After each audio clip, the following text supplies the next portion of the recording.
मैं आज यानी 27 अगस्त 2021 की शाम के समय day number 8 diversion day number 8 पर आया हुआ हूँ अपने बेटे के साथ। सोनीपत ज़िले में ही करीब 70-75 लंबी है ये और 50 से लेकर के 60 मीटर चौड़ी भी होगी। ऊंचे ढलान वाले किनारे भी हैं, आड़े तिरछे गड्ढे भी हैं, बहुत से छेद भी हैं, छोटी छोटी सुरंगनुमा संरचनाएं भी बनी हुई हैं प्राकृतिक। अनेक जीव जंतुओं की शरण स्थली भी है, प्रजनन स्थली भी है और भोजन स्थली भी है। पेड़ों की कई कतारें हैं, रोज़ भी हैं, लाइन्स भी हैं। ज़्यादातर तो कीकर ही हुआ करती थी, देसी कीकर। बीच बीच में पीपल और शीशम के पेड़ भी मिल जाते थे, लेकिन अब रिवेन्यू कमाने के चक्कर में अब नहीं, मैं तो जब से देखता आया हूँ तब से ही कीकर आदि कटवा दिए, शीशम आदि कटवा दिए गए। और अब जो बचा हुआ है बहुत ज़्यादा मात्रा में वो है प्रोसोफिस जूलीफ्लोरा, जिसे नियंत्रित करना बहुत ज़रूरी भी है। मुझे याद है अपनी किशोरावस्था से लेकर के आज तक यह मेरे लिए एकांतवास रही है।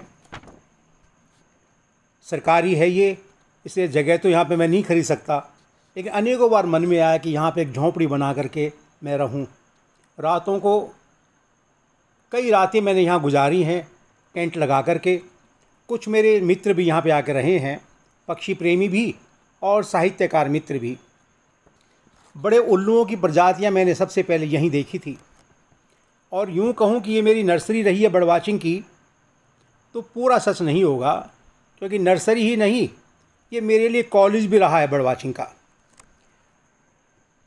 पतरंगे, किलकिले, कोतरी, फ्लाई कैचर्स, फुदकियाँ, बंटिंग्स, पिपिट्स, वार्बलर्स, बैबलर्स, बया, कटफोड़वे, जल कुक्कुट, जल मुर्गियाँ, बुलबुलें, बुलबुल प्रजातियाँ, लहटोरे, मोर, क्रेक्स, रेल्स, अबाबील, मैना, शिकरा, चील, मधुबाज, बजार्स, कैस्ट्रेल, कपासी, तीतर, करबानक, टिटहरी, गजपाँव, दर्जन चिड़ियाँ आदि आदि 200 के करीब पक्षी प्रजातियाँ यहाँ पर मैं देख चुका हूँ, शायद कुछ ज़्यादा ही होंगी।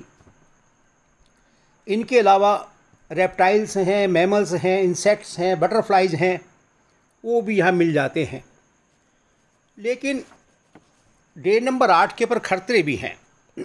सबसे बड़ा खतरा तो है प्रदूषण का। शहरों का, कस्बों का, गांवों का जो अनट्रीटेड सीवर है, वो सारा ही छोटी छोटी ड्रेनों के माध्यम से इसके अंदर डाला जाता है। अब कहने को तो यूँ भी कह सकते हैं कि नहीं वो ट्रीटेड है, लेकिन मैं जानता हूँ कितना ट्रीटेड है वो, और आप भी जानते हैं। स्वच्छता अभियान की बातें तो बहुत हो रही हैं, लेकिन हरियाणा के अंदर कोई कामयाबी मुझे दिखाई नहीं दे रही। हो सकता है शहरों में लीपापोती हो, लेकिन ग्रामीण क्षेत्र में ऐसा देखने में नहीं आता। इसमें सबसे बड़ा जो खतरा मुझे देखने में आता है एक और, वो है इसका कॉमर्शियल फ़िशिंग के लिए प्रयोग किया जाना। ठेके छूटते हैं सरकार की तरफ से, और मछलियाँ ही नहीं, कछुए इत्यादि पकड़े जाते हैं, सांप भी मर जाते हैं। प्लास्टिक का कचरा इसमें जगह जगह भर जाता है। बरसात का मौसम है आजकल, इसलिए निकल गया है, लेकिन अभी भी देखा जा सकता है प्लास्टिक के कचरे कोने कोने भरे पड़े हुए हैं। तो इसको कैसे बचाया जाए, कैसे इसका संरक्षण हो। मैंने अपने स्थानीय मित्रों से, Lions Club, Rotary Club, Bharat Vikas Parishad, IMA की स्थानीय इकाइयों में मेरे जो मित्र हैं उनसे भी मैंने चर्चा की है, पर कुछ बात बन नहीं पा रही। सरकारी तंत्र के सामने ये सब हेल्पलेस महसूस करते हैं। एक बार डॉक्टर जकाती, जो शायद चीफ कंजर्वेटर ऑफ फॉरेस्ट थे हरियाणा के, या चीफ वाइल्ड लाइफ वार्डन, मुझसे मिलने यहाँ पे आए थे। उनसे मैंने प्रार्थना की थी कि इसको बचाया जाए। तो उन्होंने कहा था कि इसको वाइल्ड लाइफ सेंचुरी तो शायद नहीं बनवाया जा सकता, क्योंकि कई सरकारी विभाग बीच में आते हैं, अड़चनें आएंगी। हाँ, नेचर कंजर्वेशन का स्टेटस इसे दिया जा सकता है, नेचर कंजर्वेशन रिजर्व का स्टेटस। लेकिन उनका फिर ट्रांसफ़र हो गया, हरियाणा से कहीं दूसरी जगह चले गए वे, इसलिए वो मामला भी बीच में रुका रह गया। अब समझ नहीं पाता हूँ कैसे इसको बचाया जाए, क्या किया जाए। लेकिन परमात्मा की कृपा से इन सब समस्याओं के बावजूद डे नंबर 8 आज भी एक अनऑफिशियल बर्ड सेंचुरी तो है ही मेरे लिए। इसके बीच में टापू भी हैं, दोनों तरफ लंबी लंबी घासें भी होती हैं, कांस भी उग जाती है इधर उधर, जिनके अंदर अनेकों पक्षी प्रजातियाँ घोंसले बनाती हैं, रहती हैं और दिख भी जाती हैं।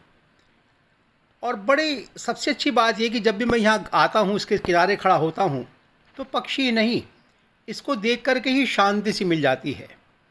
हरियाणा में कोई बड़ी नदी तो हमारे यहाँ है नहीं अंदर की तरफ, ये ड्रेन्स हैं, ख़ास तौर से ये वाली डे नंबर 8 और इसकी डाइवर्सन डे नंबर 8, जिनको बचाया जाना बहुत ज़रूरी है। उम्मीद है मेरे मित्र इस दिशा में काम करेंगे। धन्यवाद।